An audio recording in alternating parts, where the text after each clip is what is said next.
Futures Radio Show, sponsored by CME Group, the world's leading and most diverse futures and options exchange. CME Group's markets help individuals and businesses around the world effectively manage risk.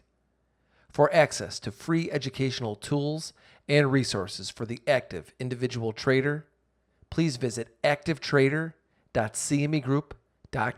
Every day, traders and investors dive in to tackle the ever-changing markets to find opportunity. Futures Radio Show is your number one source for answers to the questions that all market participants want to ask. Veteran futures trader Anthony Crudele sits down with the most influential leaders and top traders in the industry. Now, here's your host, Anthony Crudele.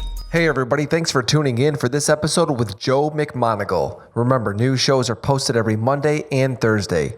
You can subscribe to the show on iTunes and YouTube. If you're enjoying the show, please leave a review on iTunes. Before I play today's interview for you, I want to give a shout out to the great sponsors of Futures Radio Show: CME Group, Trading Technologies, RJO Futures, and Top Step Trader. To learn more about these sponsors and the important things they are doing for futures traders, be sure to click on their logos on our website. Now today I spoke with Joe McMonigle, Senior Energy Policy Analyst at Hedgeye Risk Management. Joe and I discussed the policies that he believes will have the biggest impact on oil prices. We chatted about Iran sanctions, Secretary Perry's latest comments on the Strategic Petroleum Reserve, why Joe thinks that $80 oil is very important to President Trump, and finally, he gives us his thoughts on the upcoming OPEC meeting. Without further ado, let me take you right to the interview with Joe. Joe, thanks for joining me. It's good to be here with you. Thanks for joining me today, Joe.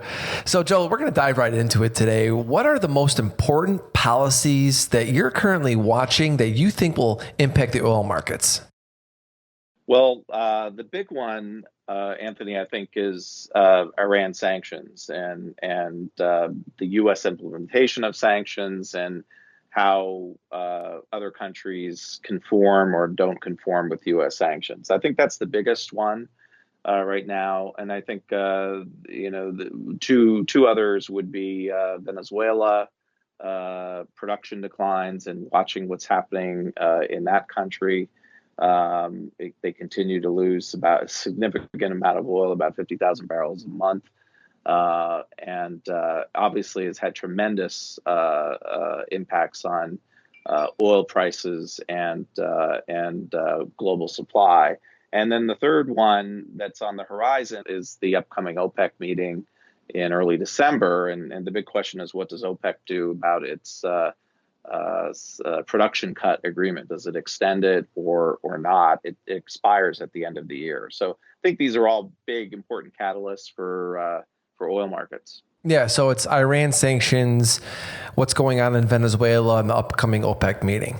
Yep, that would be it. Okay. So the reason why I asked you that question is because, look, I'm a trader. Many of the traders that listen to this show, many of the traders that have been on this show that trade crude oil, it seems like I always get a 50-50 on this. Half the traders absolutely need to look at fundamentals. The other half say, I don't even want to look at them, Anthony. Don't even tell me what they are. So someone who follows policy that is impacting oil markets, I'm wondering, when you report on policy to your clients, do you notice that most of the policies either A, have no impact, B, have little impact, or C, have major impact on prices over time? Well, I think, I'd like to think that my clients think everything that I'm reporting to them in notes and research is important and relevant to them. And I say that because I think I've kind of been trained by my clients to really know what they view as important. When I first started doing this, I'm a creature of Washington. I've been involved in government and both in the Congress and in the executive branch, and on energy policy issues in general. When I first started, things that I thought were important, were definitely not important to investors. And so the first, several months to a year really was all about sort of training me to learn more about what investors thought were important. And so, I don't, there's a lot going on in Washington I don't report on because I just don't think it's important to clients. Every once in a while, I'll get pinged by a client that thinks something is important that I didn't think was worth reporting on, and I'm happy to follow up and provide information on it. But I think I've been pretty well trained now in terms of a screen of what's important and what's not important, at least on major, catalyst issues that affect market. Yeah, and the reason why I wanted to ask that question is because I wanted to know from your perspective how much you're reporting on or how much that you're looking at actually does end up impacting price, right? Because traders, I mean, I'm speaking for myself, not everybody. To me, I only want to know what I think will impact price, right? I mean, a lot of times I'm filled with all this information on a day in and day out basis that can cloud my head and cloud my judgment. So I too, like you, have learned to just basically trim the fat and focus on the things that I see the market actually reacting to these headlines. So, I mean, obviously that's the benefit of being with someone like you, Joe, is because you basically trim the fat and say, look, this is, the market's not reacting to this. I don't see any reason to even talk about it. So you basically narrow it in and talk about the things that you believe are important, and that's the relationship you have with your clients. So I want to move on and talk about some of the things that you mentioned initially when I asked you about the most important policies currently impacting oil markets. And you talked about Iran. And right now, U.S. sanctions on Iran, they go into effect November 4th. You mentioned that you think that prices could see a $5 swing up once sanctions hit the market on November 4th. So talk to us about that. Yeah, so we've been following this Iran sanctions issue and the Iran nuclear deal, from even before the handshake in the summer of 2015 between the Obama administration and Iran. On the first part, we were forecasting that there would be a deal because we felt Obama really wanted to have some kind of big foreign policy achievement. And then when sanctions were lifted, we were probably one of the few analysts out there that predicted that Iran would quickly recover production. And I think our number was about 800,000 barrels a day by the spring of 2016 when sanctions were lifted. That was, really out of consensus. Most, I think, sort of consensus or big bank analysts put the number closer to like 200,000 or 300,000. I think EIA and IEA were at 500,000 for the entire year. We were saying, no, it's going to be quick. It'll be front loaded. It'll be about 800,000 by the spring. That actually happened, and then they quickly exceeded that and got up to 1 million barrels a day as soon as the summer. So we've observed what Iran can do on the upside when sanctions are lifted, and then Trump got elected, and we immediately began advising clients that we felt that he would actually take action on Iran, and then in 2018 wrote that we thought that it would be the beginning of the end of Iran sanctions, beginning of end of the Iran deal, and the start of reimposing oil sanctions on Iran. And we've felt since the beginning that at least the 1 million barrels a day that Iran added to the markets when sanctions were lifted, that 1 million barrels would be the first to be impacted and taken off the market. And so, we talked about that last year, early this year. That number was kind of laughed at the time and scoffed at by others who, again, were lowballing it and sort of, doubting whether Trump would actually follow through or whether sanctions would, be effective and honored by other countries. But now that 1 million barrel a day number looks conservative. Now you're seeing, even bank forecasts talking about 1.5 million barrels a day being taken off the market. So we think the number is pretty substantial. There's been a lot of market confusion about, what this number would be. A lot of it depends on the whole issue of waivers. But I don't think the full 1 million barrels a day is priced into markets now. I think maybe half of it is. And so I think once sanctions are implemented on November 4th, and we start seeing, customers of Iran, stopping or halting purchases, and it may take, 1 or 2 or 3 weeks for this to happen, I think you are going to see, oil prices rally, and we think it could be as much as $5 a barrel. Okay, so the trader and me, when you say that we could see a $5 spike in oil, right away thinks about from where? Because as we record, crude is trading roughly just under $70. So what if crude rallies $5 between now and then? Do you think it will rally another $5? Or do you think it's just going to rally $5 right after this announcement, regardless of where it is? Well, for me, I'm basing this mainly on Brent prices. Okay, Okay. so I think, and I've always thought that Brent would be near or at $80. I definitely didn't think 85 in September and early October was warranted from a fundamental standpoint. But I do think, we're probably right about $80, and so I do see about a $5 swing higher. It could even go higher than that. It could go close to 90 by the end of the year. But I think the average swing up is going to be about $5, and I see 85 being the average price in the last part of this year. You already mentioned waivers, so let's talk about waivers from Iran sanctions. There's a lot of confusion out there right now, Joe, on waivers, but according to you, there is no confusion. You say that you see zero or close to zero waivers. Talk to us about that. Yeah, so I think a lot of the confusion stems from the market sort of just assuming that it's going to be done the same way the Obama administration did it. And they provided waivers for any kind of country that significantly reduced their imports from Iran. And their definition of significantly reducing imports was about 20%.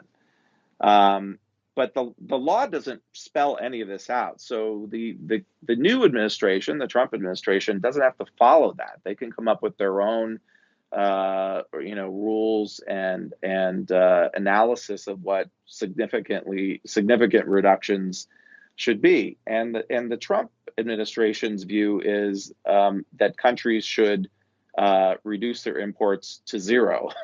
So it's really 180 degrees different from the Obama administration policies. I think a lot of this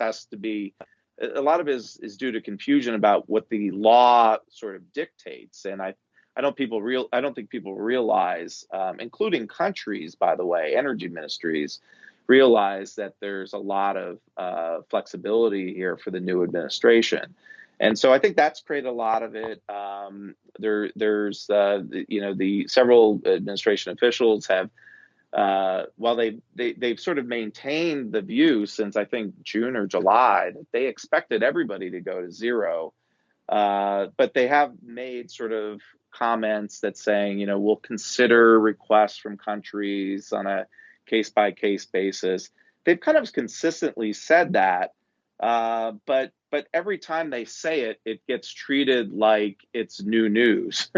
And I get it. Reporters, when they hear this, they have to sort of update their story, but the market kind of interprets that as sort of new news, and it's really not new news. I guess that's my point. We still believe, very strongly that the administration is planning very tough implementation of sanctions, and that there really will be zero or close to zero sanctions. And what I mean by close to zero is maybe they allow 1 or 2 countries like an extra transition period, but we're not talking like months. We're talking like maybe 1 month in order to reduce imports to zero. And the example of India comes up quite a bit because India is very aggressively pursuing a waiver, and they're having discussions with the State Department about it.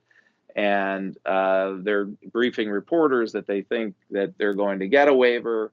The State Department is confirming that they're having talks, and so this leads to, I think, additional press reports that there will be waivers for India, which is importing about a half a million barrels a day from Iran, and some of their refiners have halted imports, but others have not, and they've actually have deliveries scheduled for after when U.S. sanctions go into effect. So I think they're counting on a waiver. But here's what I'm told how these discussions go. The Indians say, we'd really like to have a waiver, and the State Department says, okay. Well, why? And then they'll say, because we really need this oil. This is really important. We need it to meet demand. And the State Department says, well, let's try to find alternative sources of supply for you.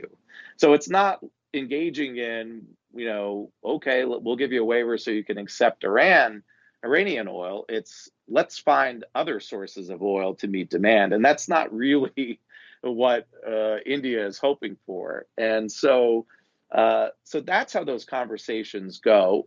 Potentially, I guess you could see some kind of transition period, again, of maybe a month for India, but everyone is going to be expected to go to zero, and so that's why I really think that the market should not be expecting waivers from the Trump administration. In fact, I'm putting out a note this week from in Hedgeye that I actually think we will see some kind of early enforcement of a sanctions violation in order to send a message to the market that the administration is serious. And so, the market keeps waiting. Oh, we're going to see some waivers. Well, I think it's the exact opposite of that. In fact, I think the market's going to be surprised how tough the administration is going to be on sanctions enforcement. Joe, so are you saying that people have misread Trump and how he would handle things? I am, actually. And I think the market has really misread Trump since the beginning on this. And, I guess it's reasonable because on other issues, he's said things and has done different things.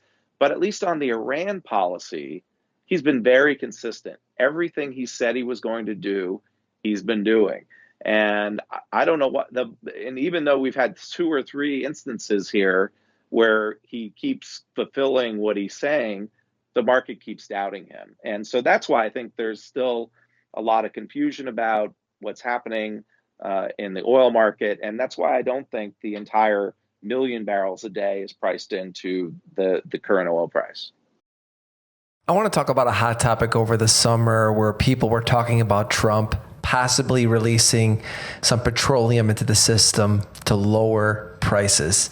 And then recently, Secretary Perry comes out in his latest comments and said there were no plans for the SPR, which is the Strategic Petroleum Reserve release, and that it would have very little impact on prices. So what are your thoughts on Governor Perry's latest comments in the SPR? Yeah, so the SPRO release has really been a hot rumor since the OPEC meeting in late June in Vienna, when oil prices were quite high. And that was really the talk of that meeting and of a lot of reporters asking questions about it. We didn't see any kind of chances for a SPRO release in the summer or even in September. But as we get closer to the election, we think the chances of a SPRO release increase, especially if prices stay above $80. I kind of think $80 is the red line for Trump. Anything above 80, he thinks prices are too high. When prices go below 80, he seems to focus on other issues. And so that's sort of our red line, our gauge for Trump's action. Secretary Perry gave had a press conference about a completely different topic, and but reporters asked him questions about other things and oil markets, and they asked him about a SPRO release, and it was reported. I haven't actually, it's not on video, so no, I haven't seen it, but I can just say what was reported was that he said that there are no plans for a SPRO release, and he further said that there wouldn't really be that much of an impact on prices anyway. And I think the market is kind of misreading what he said and maybe taking him too literally. Number one, I think he would say that what he actually meant to say was that there are no current plans to have a SPRO release. Bingo. And that was probably true at the time, but I think the market kind of misinterpreted what he said in that there's no chance of a SPRO release, so we can keep bidding up prices because the U.S. isn't going to come in with a big SPRO release to splash cold water over a heated rally. And I don't think that's what he was saying at all. I think he was just saying at that moment in time, there were no plans to do it. And that's kind of like I was at the Department of Energy. I was the chief of staff there. That's kind of like the party line there. That's sort of the institutional message that the SPRO is to be used for supply disruptions, not for affecting prices. But that doesn't mean it hasn't been used that way. Bill Clinton used it before one of the midterms during his service as president. It's been used other times as well.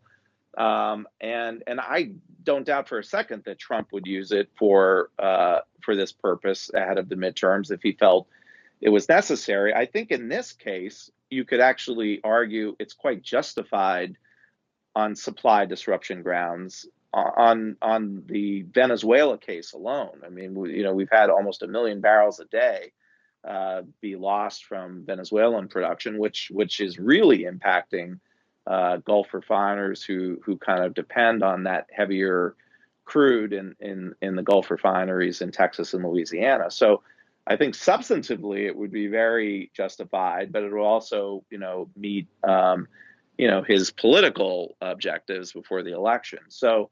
But I think, prices, stay, below $80 where they are now. We're looking at Brent because Brent is kind of the headline price, I think, for Trump. That's what, he reads the newspaper, he sees a big headline about oil prices. It's really Brent that's driving, I think, his thinking. And of course, WTI is a little bit constrained now by infrastructure capacity, but I think that those issues will be resolved, fairly soon, early next year. But it's really Brent prices that I think are driving him, and of course, gasoline prices are priced on the price of Brent, so that also affects his thinking as well. But so I guess my message would be, and what I tell clients is, $80 is kind of the red line. If prices were to shoot back up to 85 before the election, I think you'd see an announcement of some kind of emergency. I'd say, the chances are like 60 to 70% that you'd see an announcement by the administration that there'd be an emergency release of the strategic reserves, and that's important, emergency release, because there's a lot of sales being conducted now as a part of the budget acts. The Congress and the administration decided to sell oil for the SPRO to pay for other budget priorities, and that's something that's been going on sort of periodically through the year. And I'm not suggesting that something that's already scheduled is going to take the place of that. I think this would be an emergency SPRO release designed to add more supply to counteract the supply deficit and to affect, I think, prices ahead of the election. I would also agree with Secretary Perry from a fundamental standpoint, certainly depending on, how much of a SPRO release there is. It shouldn't really have that big of an impact on price. But historically, if you look at SPRO releases, they have, at least on a temporary basis, been very bearish for oil prices. So I think it would have an impact on prices. In the beginning of October, you were talking on Twitter on how you saw the price of oil getting ready to start heading lower. And you mentioned to me in a different conversation how you said that was based on some fundamental analysis. Talk to us a little bit about that.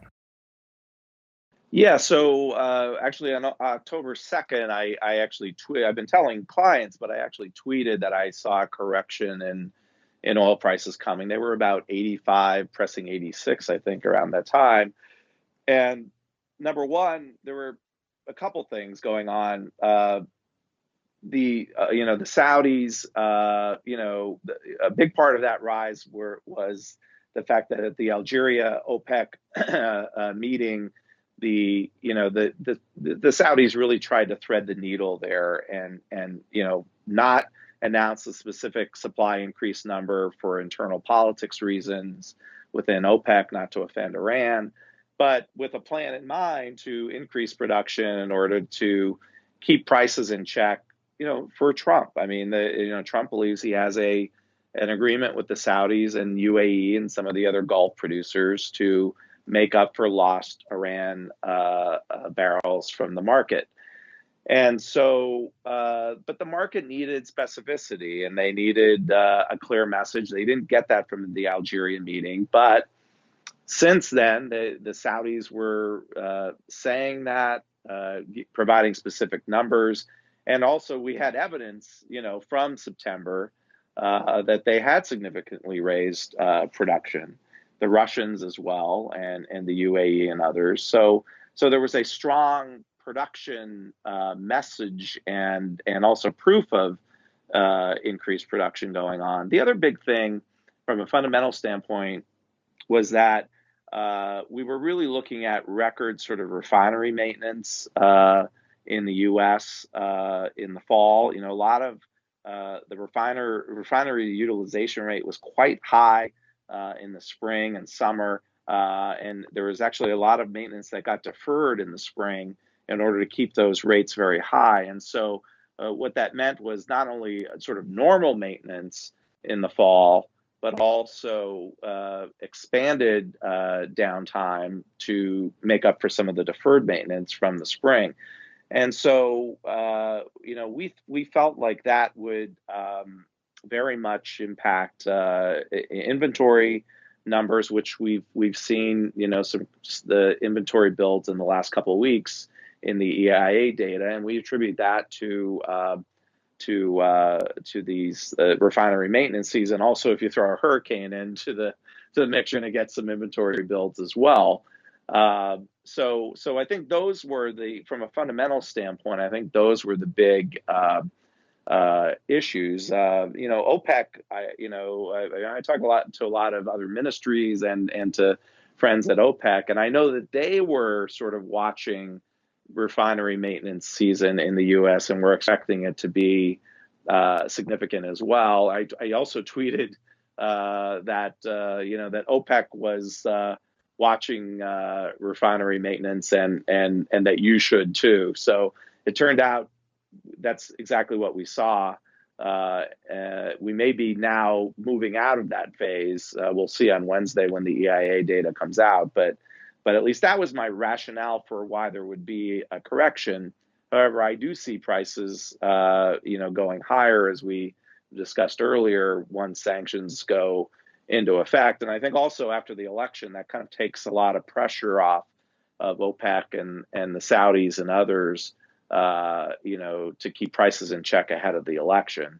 But although, with everything going on in the Khashoggi affair, you could maybe see the Saudis continue keeping production, higher for a longer period of time.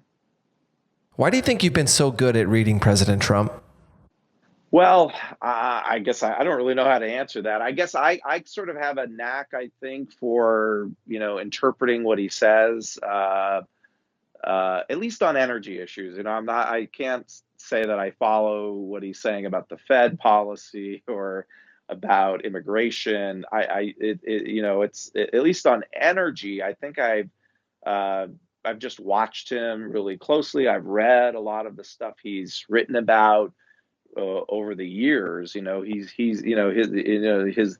books. He's been very critical of OPEC. That's a long-standing criticism of his. It's not something that has just come into his focus because he's in the White House now. So I've just followed it very, very closely. It's something I live, eat, and breathe, and so I think I've just becoming good at reading him, knowing when he is going to, take something seriously, something that he says, or try to anticipate that some event that will be happening in energy markets will get his attention. And everybody's on red alert for tweets, that type of thing. So Yeah. it's kind of, I guess, an intangible thing. I can't really explain it more than that. No, I get it. Now, since you have been really good at reading President Trump, and pretty much every oil person that I've had on this show tells me that Saudi Arabia is the place to watch when it comes to oil prices. How worried, if at all, is the oil market right now on what happens between President Trump and Saudi Arabia, like you mentioned with Khashoggi? Yeah, I really don't think there's any risk to oil markets from this affair. I think I don't think there'll be any Saudi using oil as a weapon. I think they've kind of separated themselves from the 1973 oil embargo, and even within OPEC today, you see Iran's their arch enemy, but they're able to work with Iran on OPEC affairs. So they really look at oil as a business now. It's not a political weapon, and so I don't think there's any risk at all that Saudi Arabia takes some kind of action to withhold oil from the U.S. or from the West. Similarly, there's zero chance in my mind that there would be any kind of ban of Saudi crude imports to the U.S. I noted yesterday, I guess, that one senator said that he thought that there should be a ban, in order to send a strong message to the Saudi leadership. Well, that's something that maybe macro tourists following markets may think would have some legs because a senator said it, but there's zero chance that would happen. The U.S. still depends, despite all the increase in production in the U.S. in the Permian and elsewhere, we still depend in our refining sector on Saudi and other crude imports to the U.S. So that's not an option. It would be political suicide for politicians to pursue that, because you'd see a corresponding spike in gasoline prices and other product prices. So I see very little risk. That's not to say there are important issues that need to be discussed from a policy perspective, but from an oil markets perspective, I don't think there should be any risk to prices or supply. Next OPEC meeting is December 6th to the 7th in Vienna. I know it's a ways away, but any thoughts on this meeting? Well, it's kind of hard. Yeah, it's kind of hard to predict, because I do think a lot of it will depend on where prices are going into that meeting. OPEC is, I think, very fastidiously declined to take any action with regard to Iran sanctions to date. I think they want to wait until they're implemented and then be sort of forced to take action, and that's kind of to take into account sensitivities regarding, Iran's view about other producers taking their market share. But at the same time, they want to see where prices are going to be. They're watching the market and prices just like everybody else. And I think where prices will be at the time of that meeting will, I think, influence greatly, what they do. I will say that Minister Al-Fallah from Saudi Arabia gave an interview over the weekend to TASS, the Russian news service, in which he said that the deal would be extended, and so I'm not sure he is if he's just talking about the production cut agreement. I think that's the implication of his quotes in the interview, which, by the way, is available online, or if he's just talking about the idea of cooperation between the U.S. or between OPEC and Russia, and the other non-OPEC producers. So there could be a continuation of the cooperation. And they've talked for some time about sort of institutionalizing the alliance between OPEC and these non-OPEC producers, OPEC plus, as people call it, to sort of coordinate in oil markets as necessary in the future. Or was he talking about extending the production cut agreement into 2019? If they do that, that's going to provide some lift, I think, to prices going into 2019. If they decide to end the production cut agreement and just continue the idea of cooperation if action is necessary, that type of scenario, then I think prices will probably be moderated as a result. So we'll have to wait and see. But he did say that that they would extend the agreement, looking ahead at that meeting, and so I think that's the starting point. I think where we are now, but a lot could change between now and then. Yeah, to say the least. Joe, this has been great so far. We're not done yet. I have some rapid fire questions if you're ready for those. Yeah, sure. All right, everyone. Our rapid fire segment is sponsored by Trading Technologies. Access to global markets from virtually anywhere with TT. They are the world's fastest commercially available futures trading platform. And now you can trade cryptocurrency spot and derivative markets side by side. For more information, please visit tradingtechnologies.com. Joe, first question. Who has influenced your life the most and why? Well, I think certainly from my current professional situation, I think my partner in my consulting firm, former Secretary Spencer Abraham, I worked for him when he was in the Senate from Michigan, and also was the chief of staff at the Department of Energy when he was there. We've been partners now in our consulting practice for over 10 years.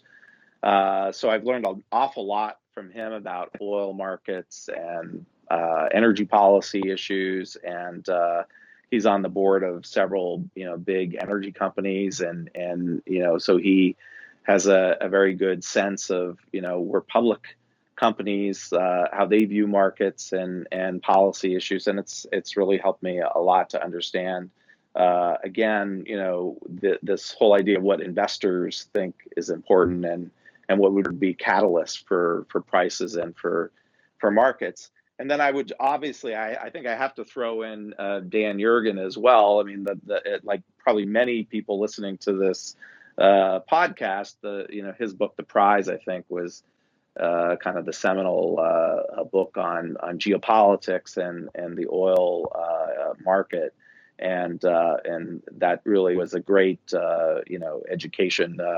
Learning about markets through his eyes, and I continue to be a big fan of his as well.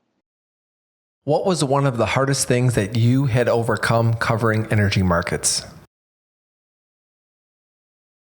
Well, I think like we discussed earlier, I was a creature of Washington. I thought everything we did down here, of course, was important. But I quickly learned as I started talking to investors, there's a lot that goes on here they don't really care about. It's really, they're very specifically focused on, this action that might create, some upward or downward action on some equity or on oil prices or in some market in general. And so, getting that education from clients and from the investor community on what is important, I think has really trained me well to have a good filter. And so that was the biggest, I think, for someone who came from a policy and government background to be more involved now on the investor side and research side for investors. I think that was probably the biggest thing. But thankfully, our clients and friends in the community really helped me along. How has your process evolved over the years?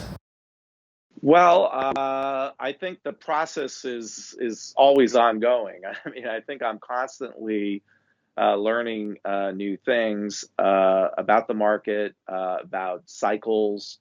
The other thing is, we tend to get so focused in our issue area, in our silo, and we tend to sometimes forget other issues, macro issues that can affect the sector as well. And so I've tried to become more knowledgeable and more aware of those issues. Luckily, Hedgeye covers this extremely well on a daily basis with the process that Keith and his team have put in place. So I always have experts in house to go to talk about some of these big macro issues on currencies or other areas that would affect the energy market and oil prices. What is one attribute that you believe every analyst should have? I think to continue to keep learning. I mean, never assume you know everything. And from my interactions with traders and people in the community, everyone is continuously sees themselves as a student and gets that and agrees with it. Favorite book you've read lately? Well, I actually have two. Even though it's been out for a while, I don't get a chance to read that much. So I just got through with Red Notice by Bill Browder. He's actually someone I met when I was traveling to Russia as a Department of Energy chief of staff, and so it was very interesting to read his book. It's even though it's nonfiction, it reads like a mystery novel, and I highly recommend it. Although I think I'm behind the curve on that. I think a lot of people have already sort of read that. It's a huge bestseller. And then the other one that I really enjoyed is by a fellow oil analyst and energy analyst called Saudi Inc. And it's sort of a history book about Aramco and Saudi Arabia's sort of move into the corporate world of oil and energy. And it's a fascinating book by Ellen Wald, and I highly recommend that to folks as well. Yeah, Ellen's been on the show. That was a great book. What's your favorite movie about trading? Gosh, I really don't have one. I mean, I guess the Enron movie, I guess, was really interesting with the smartest guys in the room or whatever it was called. Yeah, I didn't see that one. That I felt was interesting. I hate to admit that I don't see a lot of movies these days, but that would probably be one of them, I guess. Well, what's the best advice that you've received about markets? I guess I would go back to my my point about not to get sort of so focused in your silo, and that to really look outside your own issue area and take into account other factors. And again, luckily, every day I've got a morning call with Hedgeye in which I hear about these big macro factors impacting markets on a daily basis. So I'm fortunate in that regard that it's sort of hitting me over the head every morning. But that would be, I guess, my answer. If you could go back in time and give the younger you a piece of advice, what would it be? Well, I think it would have been to get involved in energy sooner than I did. I worked in the U.S. Senate, from 1995 to 2000, and there I was really more of a generalist. You sort of have to. I was sort of a general counsel in the Senate, and also working on some communications activities for a senator, and you're pretty much a generalist. It's the hot topic. It's crisis management. It's politics. It's a lot of different issues, and energy was a very tiny part of it then. And I wish I had focused on energy a little bit more, or had the luxury to focus more on it. I think I would have been better prepared at DOE to hit the ground running. But when you get to DOE, you're sort of drinking out of a fire hose in terms of consuming, all the issues you need to know about in the energy sector. So that would probably be, if I had to go back, what would I do? I'd try to find time to focus more on energy issues earlier than I did. Last question for today, Joe. Favorite thing to do when you're not working? That's an easy one. These other ones I've had to really think about. I am a private pilot and have a small single-engine airplane, and anyone who follows me on Twitter probably knows that. I'm sort of an aviation nut.